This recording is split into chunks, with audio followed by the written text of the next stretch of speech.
গভীর শুভেচ্ছা ও মগ্নতা জানাই আজকের যে অনুষ্ঠানে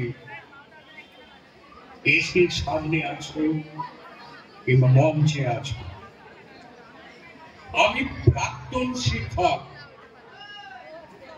আমার জীবনের সবচাইতে উজ্জ্বলতম অংশ, সবচাইতে সৃজনশীল অংশ এই স্কুলের ছোট্ট এলাকায় বেড়ে উঠেছে। আমার এটা অহংকার। অহংকার খুব খারাপ জিনিস, মানুষকে মানায় না। আমি যখন দেখি এই স্কুলের প্রাক্তন ছাত্র সারা ভারতবর্ষে ছড়িয়ে আছে, সারা পশ্চিমবাংলায় ছড়িয়ে আছে, কোথায় নেই। হঠাৎ যখন দেখা হয়ে যায়, সংবাদ যখন পায় যে কেউ কানাডায় একটা কোম্পানির বড় অফিসার হয়ে আছে, তার আন্ডারে ফরাসি কিংবা জার্মানরা কাজ করে, এই সংবাদ শুনে তখন আমার সেই ছোট্ট ভাইরে ঢোকা শিশুটার কথা মনে পড়ে যে এই ছেলেটি কোন গ্রাম থেকে এসে এই জগন্নাথে ভর্তি হয়েছে। আমরা যখন ভাটনগর পুরস্কার আমাদের এই ছাত্র ভাই যখন শুনি, তখন আমাদের মনটা অসাধারণ হয়ে ওঠে। আমি শিক্ষক হিসেবে গর্ব অনুভব করি যে জগন্নাথ স্কুল বলে একটা স্কুল আছে একদম প্রত্যন্ত এলাকায়। এখানকার ছেলেরা কোথায় না গেছে। এই তো সেদিন বিদেশে যখন এখানকার ছেলেটি পুরস্কার নেয়, সে সংবাদ যখন পায় তখন মনে হয় যে সত্যি তো অহংকার এই স্কুলের মধ্যে থেকে, এইখান থেকে বেরিয়ে এসেছে। যখন শুনি কোন বাংলা বিভাগের প্রধান হয়ে আছে, কেউ ইংরেজি প্রধান হয়ে আছে, আর অসংখ্য শিক্ষক সারা ওয়েস্ট বেঙ্গলে ছড়িয়ে আছে শিক্ষার আর অসাধারণ ছেলেরা, তখন সামান্য শিক্ষক হিসেবে আমার একটা অদ্ভুত আনন্দ হয়। আমার কিছু স্মৃতির কথা বলবো যে তোমরা কি, কেন, কোথায় যাবে। এটা অক্সফোর্ড না, এটা হিন্দু স্কুল না, পৃথিবীর বিখ্যাত কোন স্কুল নয়, কিন্তু খুব সাধারণ এই স্কুল ৭৫ বছর বয়স হয়ে গেল।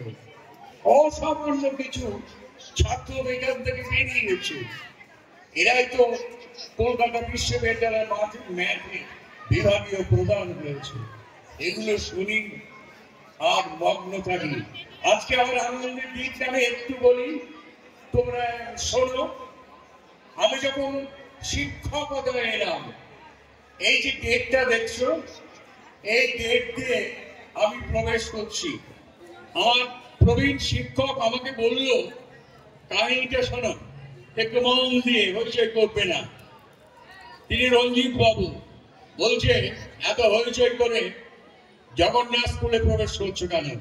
দাঁড়াও, এই স্কুলটা মন্দির, মন্দিরে মাথা নিচু করে ঢুকতে হয়। আর আমাকে এই মাঠের দিকে তাকিয়ে বললো, দেখো উজ্জ্বল রোদ্দুরে এই সন্তানেরা খেলা করছে। হ্যাঁ, উনি ছাত্রদের সন্তান বলতে। আমি দুটো জিনিস আমার শিক্ষকের কাছ থেকে শিখলাম, স্কুলটা মন্দির আর ছাত্ররা দেবতা আর শিক্ষকরা পুরোহিত। তাই মনে হয় শুধু আমাদের কাছ থেকে ছাত্ররা শেখেনি, আমরাও তো কিছু শিখেছি। সেদিন এখানকার এখনকার যে প্রধান শিক্ষকের সাথে কথা হচ্ছিল, একটা ছেলে অসাধারণ জায়গায় গেছে, রিতম বেঞ্জামিন পুরস্কার পেল। ওকে আসে শুধু জিজ্ঞাসা করত, অক্লান্ত জিজ্ঞাসা। আমি তার নাম দিয়েছিলাম পাগল নম্বর 1। এই ছেলেটি যখন বেলজিয়ামে বিজ্ঞানের বিশেষ পুরস্কার নিয়ে দাঁড়িয়ে সেই সংবাদটা পায়, তখন গর্ব অনুভব হয় যে স্কুল একটা মন্দির, আর ছাত্ররা দেবতা, দেবতার পূজা তারা করে, পুরোহিত শিক্ষক, এর চাইতে বড় কথা আর হয় না, তাই নয়? আমি খুব মগ্ন, অসাধারণ একটা আনন্দ হয় যে আমার কত ছাত্র, এই যে আজকে সামনে যারা ছাত্র তাদের কাছে দু একটা কথা বলবো, শেষ করবো এইভাবে যে কোথাকার স্কুল কোন স্কুল নয় সেটা ভাববে না, প্রতিদিনের যে স্কুলে যে পড়াটা করছো সেটা যদি আনন্দের সাথে করো তাহলে তোমার কোনো বাধা থাকবে না। একটা ছেলে আমাকে ক্লাসে পড়াচ্ছিলাম, সে উঠে দাঁড়িয়ে বলল, স্যার আপনি বললেন পড়তে তাহলে কোনো বাধা থাকবে না, আমি গরিব মানুষ, আমার পড়ার ক্ষমতা নেই, আমি কি করে বড় হব? ক্লাসে এই ছেলেটি আমাকে কিন্তু প্রতিবাদ করলো, আমি তাকে মাথায় হাত বুলিয়ে বললাম, এই তুই লেখ, আমি বড় হব বড় হব বড় হব। তুমি যদি অক্লান্ত পরিশ্রম করতে পারো, পড়াটাকে করতে পারো, আমি সেই ছেলেটা দিয়ে শুরু করেছিলাম। সে আমাকে লিখেছিল, স্যার আজকে এই অফিসে আমি প্রধান, আর আমার নিচে ফরাসি এবং জার্মানরা কাজ করে। তখন মনে হয়েছিল পরিশ্রম করে সেই ছেলেটি কোথায় না যেতে পারে, আর খুব সাধারণ একটা তুচ্ছ ভাষা শিক্ষক হিসেবে তখন গর্ব অনুভব হয়। আমি শেষ করব, এই বিদ্যালয়টা মন্দির আর তোমরা দেবতা। যদি এই অনুভব করো তোমাদেরকে পড়াতে বাধ্য, তোমরা বড় হতে বাধ্য। আমি গ্রিক একটা কবিতা কথা দিয়ে আজকে শেষ করব, সামান্য বক্তব্য, একটা ছোট্ট কবিতা। শিশু বলল, তুমি আমাকে বলছো আকাশের মতো বড় হও, আমি আকাশের মতো বড় হব কি? শিশুটার দিকে নিয়ে নত হয়ে বলল, তুমি যদি অক্ষর গান তোমার থাকে, প্রতিদিনের পড়াটা তুমি করো, তুমি তখন এই ছোট মানুষটা বড় হতে বড় হতে বড় হতে একদিন আকাশ স্পর্শ করবে।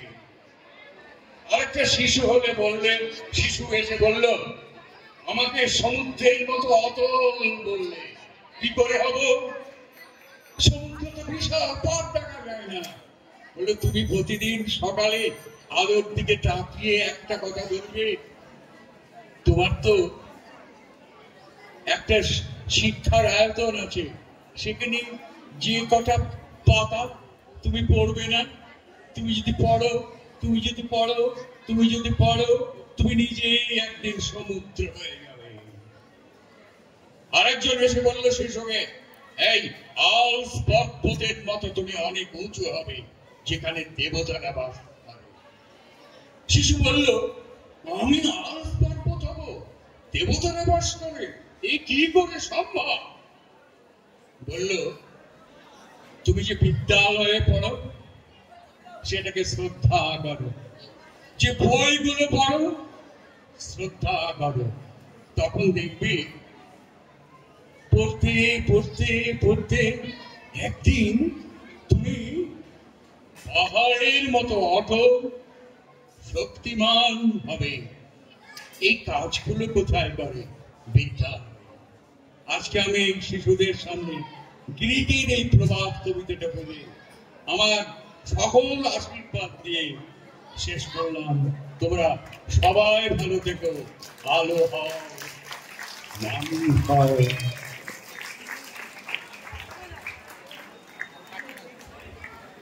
অনেক অনেক ধন্যবাদ।